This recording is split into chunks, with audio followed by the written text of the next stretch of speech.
Good morning, everyone. My name is Rachael. I am the director at the Carnegie History Center here in Bryan. We are doing a project, hopefully that will never end, with Family Search. We are an affiliate library already, and our current project is the digitization of school records that are extremely fascinating to me. So what we're working on currently is the records that were actually saved. We have this story multiple times at the Carnegie. We have records that have been saved from the trash heap, and this is one of those instances. Bryan is an independent school district, and however, the school district hasn't been around for that long in the sense of historical terms. It's only been around since the 60s, I believe. I can't believe this is a one detail that I did not research before this presentation, but it's not been around very long. So before that, it was just really Curtin District or Smetana District, you know, those little ghost towns that you have around, typically a hub of a community. And so the reason I call them heirloom towns is because I feel like they should be continued, at least in our minds and in our records. And that's what we're doing here at the Carnegie. So the one cool thing about being an affiliate library is that you can go and connect with Family Search, and they will hopefully think that your things are awesome enough to share with the world. And that is what we've been doing for probably a year and a half now. And I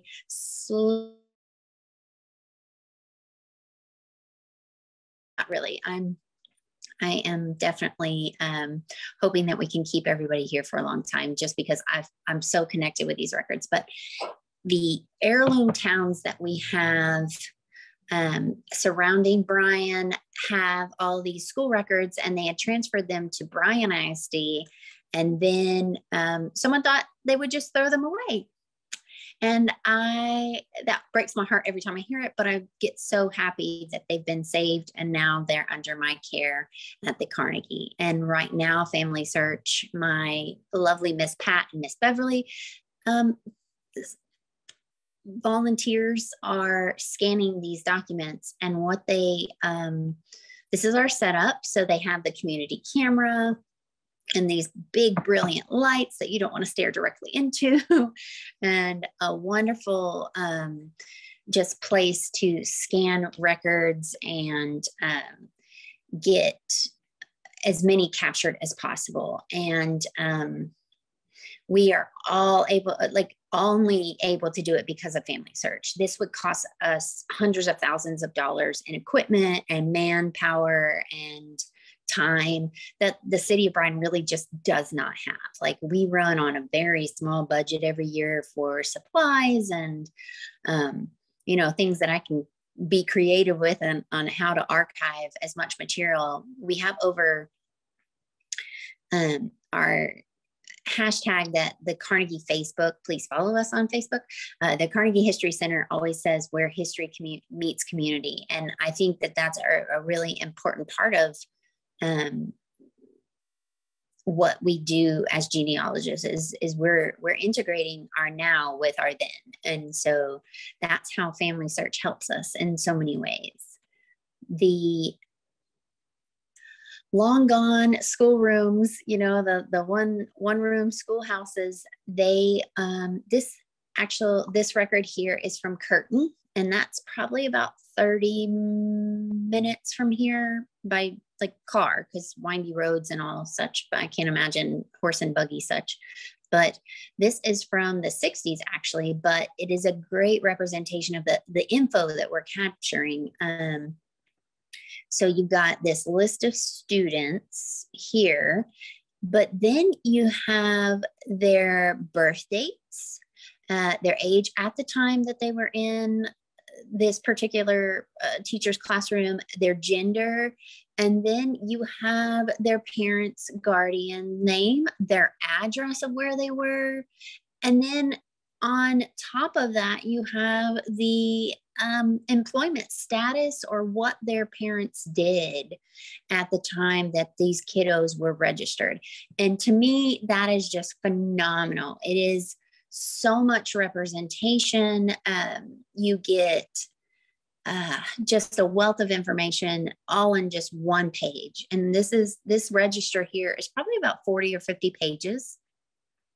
And it's not necessarily all full. It's just one that I pulled out of the box that Miss Pat and Miss Beverly are working on scanning right now. So I get really super excited. This is just one representation. We have grade books with birth records, budget ledgers, like what they did, these giant, massive ledgers that will tell us how much someone spent on like a PTA fair. I'm sure it wasn't called a PTA in the 40s and 50s, but these records date back to the turn of the century, 1900. So we have quite a depth of resource that is being put.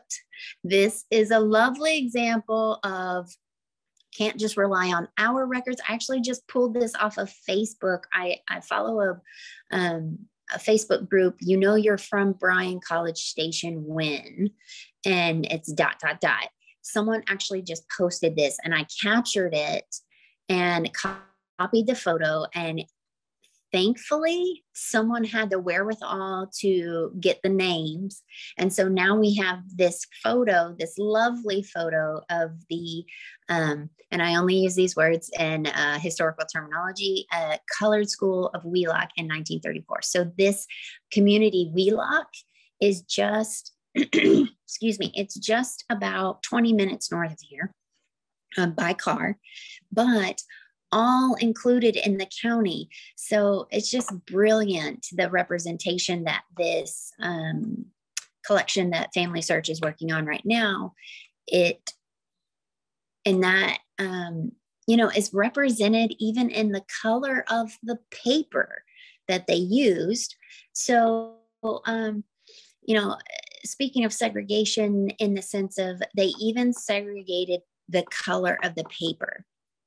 So you have pink cards for non-whites, and really, again, you've got this fantastic wealth of information. You've got a birth date, vaccination status. So this is right at the start of this Spanish influenza, and you've got all these other cruddy, illnesses that you have to deal with. And so they are concerned about vaccination. I'm not sure what vaccination they were asking about. Was it mumps? Was it measles, mumps, rubella? What? I'm not a scientist, so I fully rely on the doctors. I'm like, what vaccination are they asking about? That makes me curious. So that's where you have to go and kind of research on your own. But these pink cards represent the African American. And here, because I know about the community, it's talking about Bryan West Side, the dates of their admission, their age and their grade and their teachers, and then whether they were in good attendance. But that, if you look up and see I don't know if that's a Mr. or a Mrs., but the guardian or the parent, Lindsay Walter, was a laborer. So very well could be that, or little Don actually may have gone to work with his parent sometime. So that would reflect in the days present at school. So there's this this boatload of information. Now, speaking of color, you have this variant. So this is a white card representing the fact that this is it's thought to be that this is supposed to be a white child. However, if you look at the name, it is a Hispanic name. And they have the Saucedo as the parent and Mrs. Ortiz as the mother, or Ben and Leona. And so this card, I'm always surprised. I love the variance of what's going on and things like that. But this card was not pink. And we had so many schools in the area that did, one in particular, we had the Ibarra school, which was for Hispanics. And I'm just surprised that they were admitted, but this is later on. This is probably going to be, close to the 50s, but the Ibarra school, like its functional, like the times that it functioned was in the 40s. So, and there has a lot to do with a varying degree of what the admission staff was like, okay, you're light enough. So really it just depends on visual. And so that's probably why Leona Saucedo was admitted into the, was put on a white card and not sent to a segregated school. And it's just extremely interesting to me. And then you have, again, you have the wealth of information here. You have parents, you have birthplace location, you have date of birth, gender. And then we know that she was most likely baptized in a church. So that's another area that if you get stuck, you could possibly go to a church record and find. So there's a lot of things, and then you have the principal's name. So lots of rabbit holes to go down here. Just as a side note, Brazos County was not fully integrated until 1971. That is 16 years after Brown v. Board of Education. So that is like, just always like, as a person now, I'm like, oh my gosh, the struggles. So it's very interesting that even on the paper, they were maintaining segregation. So this is only part of Collection 50, which is the Brazos County school records. And so this is roughly about, let's see, 1, 2, 3, 4, 35 record boxes on each shelf, minus our larger documents. And so this lonely empty shelf here waiting to be filled with documents that Miss Pat and Miss Beverly are digitizing. Now, if you can imagine, we have over 200 collections in the Carnegie. And so you can see that this is not necessarily fluid archiving process, but we in our building try to just stick things where we can and keep them safe. So we are slowly but surely getting into a more regimented archival storage process and getting everything out of closets and so on and so forth. And I've only been here 5 years. So I tell my brother they're gonna have to carry me away from this desk because in a body bag, because I will not leave until I have it under control. So that is my short version. Carrie Ann always laughs at me because I tend to get really long-winded. I am passionate about this. I'm really excited about this. And I love that I am blessed to do this. And the city of Bryan gives us a wonderful historic building to be in. And so thank you for coming to the breakout room. Any questions? Can I just say that I'm just like shocked that it was 1971. Yes. And lots of fires and my colleague and I talk about who started the fires, and Mr. Wayne, who was the curator over at the African American Museum, he talks about, he goes, well, it kind of benefited the both of us because we don't know if the whites started the fire or the African American community started the fire. But it really, there was a lot of that there close to the end of full segregation or full integration, excuse me. And so there were the lower grades that were starting to integrate, say mid 60s, probably right around the time of this register here. Where's my beautiful teacher's register? Yes. So, probably right, I would say mid 60s. because I don't see race on this record in particular.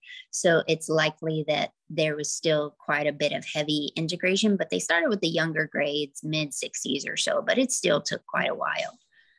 So I didn't realize that. So they started with the younger grades and went up to the older when they started. Mm-hmm. And then they finally integrated, because we have yearbooks for the Bruin yearbook, which is from Kemp, which is our Bryan African-American school, or was, excuse me. And they still have yearbooks mid 60s or like early 60s. So it was just incredible. I mean, things that scare people make them move slow. And, you know, I understand that, you know, of course, hindsight's 2020. As my hippie self, I'm like, why didn't they go sooner? Why is everybody gonna hate? So, yes. So were there the record books? Were there as many things recorded on the African American records as there were on the white records? Unfortunately, not. I think it was. It really, we haven't gotten that deep yet, but Curtin tends to be, well, Curtin now is dominantly like very agricultural. There's, as far as I can tell, there's not a whole lot of into, like, you know,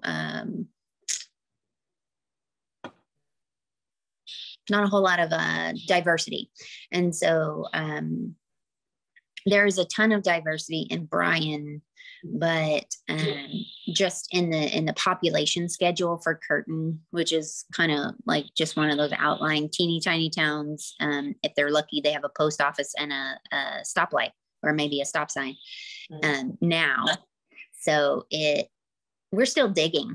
Like, these records are just endless. We have this beautiful ledger that I didn't bring over with me, and it is dated 1927 and 1928. And it's literally just, it says colored school register. So we don't know, was it from, like this one says clear, these are all clear and concise and, you know, uniform documents.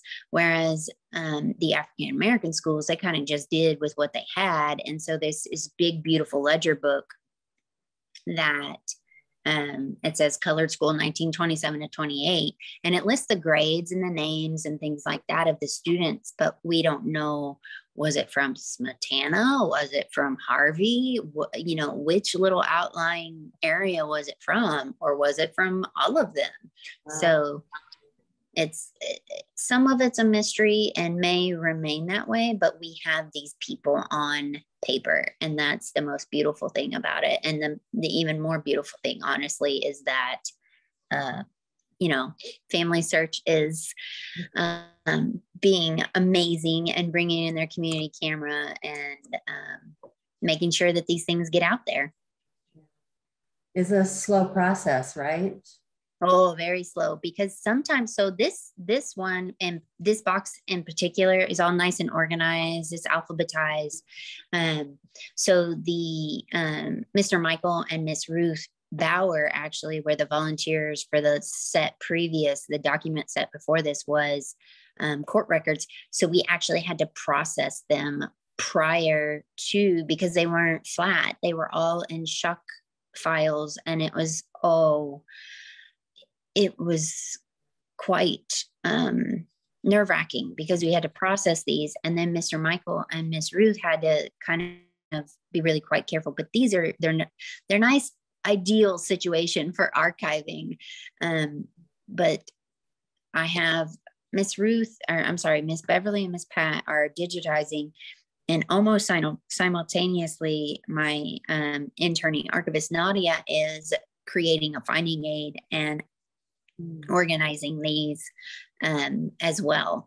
So it's all this big, you know, working wheel, and it's just amazing. Like every time I come to work, I'm like, I I get so I I get squishy about it, honestly. I'm like, one, I get to do all the nerdy things all the time in my career, and I'm just super lucky. And then two, we have these beautiful records that I get to look at and, you know, interact with every day. And these are tons and tons of people that I'm like, man, if I had a time machine, I'm like, I want to go back and ask questions and interview people. And so, yes, it's a wonderful, wonderful set of documents. And arguably speaking too, if they're all nice and flat.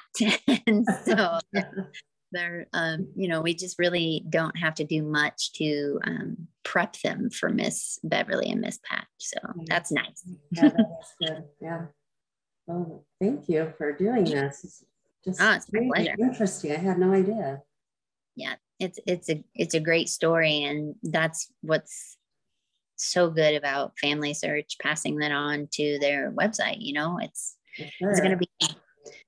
My hope is that someone's story will connect with our little, you know, Smetana or things like that. So. Have you been able to hear from any African-American families that have found some information? We actually had a gentleman, he came in not to, so some of these are still being scanned. And so it was actually a gentleman that came in, and he was like, I'm trying to find my people out at Allen Farm. And Allen Farm is out, you know, everything's out. Unless it says Bryan City on the document, everything's outwards, out somewhere, out in rural. And this particular gentleman had family members that had grown up, had great grandparents that were enslaved people on Allen Farm and Allen Farm Plantation, and then had you know, other ancestors that were you know, workers, and they were sharecroppers and things like that, and they had a little schoolroom on the plantation. And yes. And so there were several children that we were able to find. I think we found his aunt and an uncle, or maybe I think it was a great aunt and a great uncle, that we hadn't even processed these documents yet, but he had just happened to come in. We had them all out, and, you know, would put gloves on, and thankfully they're all alphabetized. Whew, hallelujah. Yeah. Yes. I was like, man, that alone would have just been super consuming. But some lovely people back probably before, I imagine that they would want to have these organized when these records are being created. So it is a lovely thing that they are all alphabetized for the most part. Like, we'll find one or two out of order, and we're like, let's fix that. But yes, so thankfully, yes, he was so excited. We of course, when you're doing genealogy research and you have one man in mind, you're like, okay, today I'm going to research Grandpa Roger. And you probably won't find Grandpa Roger that day, but he found his great aunt and great uncle sibling group that were on these beautiful pink cards. And I was just like, we got a connection today. I'll take that as a win. That's a W. That's wonderful. Yeah. Love those stories. I do too. I'm always ecstatic if we can get some sort of success out of the day. And I tell patrons, we take what you say personally, and not in a negative way. When I say, well, we take it personally, no, we take your story on, and that is our goal. Yeah. You know, your family is our family for the day. You know, we want to make sure that we're giving you all the most, all the opportunities we can for their research. So when, you know, we have that gentleman come in, I'm like, all right, this is my goal for today. Like, we're going to find some sort of connection. And that's what we do. And that's how we kind of operate here at the Carnegie. And I'm sure that's the case, hopefully, with many archivists and genealogists that run institutions like ours. So great. Thank you. Yeah, my pleasure.